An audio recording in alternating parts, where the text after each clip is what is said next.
À Géraudot, dans son atelier de 10 mètres carrés, Aurore taille et sculpte la lumière. Donc j'essaye de me faire des challenges entre guillemets en verre, ce qui me permet de faire par exemple des coupes de verre, je dirais, assez compliquées, assez difficiles. Aurore est maître verrier et ce depuis l'âge de 15 ans. Une vocation née suite à un voyage avec ses parents. On est parti à Chypre faire un voyage et je suis tombée sur une église où tout était en or à l'intérieur, les icônes et tout, et il y avait des vitraux magnifique et ça a fait le tilt. Aujourd'hui, à 27 ans, cette amoureuse de dessin et d'histoire a su préserver sa vocation intacte.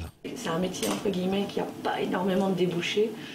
De penser à autre chose, mais je vois pas, je sais pas et puis j'ai pas envie. Sa formation s'est partagée entre la France et l'Angleterre, une occasion pour elle de remettre en état des œuvres quasi détruites. Il y a une fois, j'étais dans un atelier donc en Charente où on a restauré un vitrail qui était donc du 15e siècle, qui avait été brûlé. Et au bout des 6 mois, le panneau a été restitué donc à la loupe, à la pince à épiler, enfin tout ce qu'on a pu retrouver.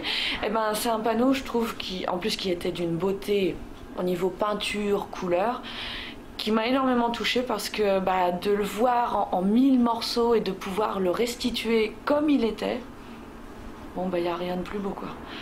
Du beau. Voilà ce que propose l'atelier du vitrail. Les services que je propose, c'est la restauration et la création. Donc là, par exemple, vous avez 2 portes qui appartiennent à des particuliers, donc qui sont en train d'être restaurées, enfin qui sont même terminées, il n'y a plus qu'un bon nettoyage à faire. Ce sont des vitraux du XVIe siècle,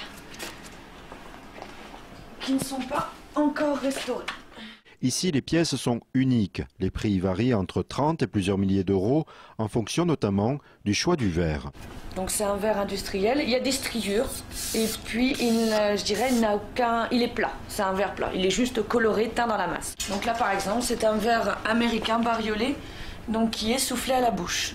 Aurore est devenue une spécialiste. Elle tentera l'an prochain le concours du meilleur ouvrier de France, une occasion de laisser sa trace, comme ses prédécesseurs. Dans certains vitraux aussi, on retrouve les verriers qui ont laissé des messages. Il n'y a que nous qui pouvons les voir, les verriers, et quand ils sont en hauteur, les gens voient que, je dirais, un ensemble, mais nous on voit des détails, et ça c'est super. Tellement super qu'elle prend le temps de partager son savoir-faire à l'occasion d'ateliers dans des écoles, mais également avec des adultes.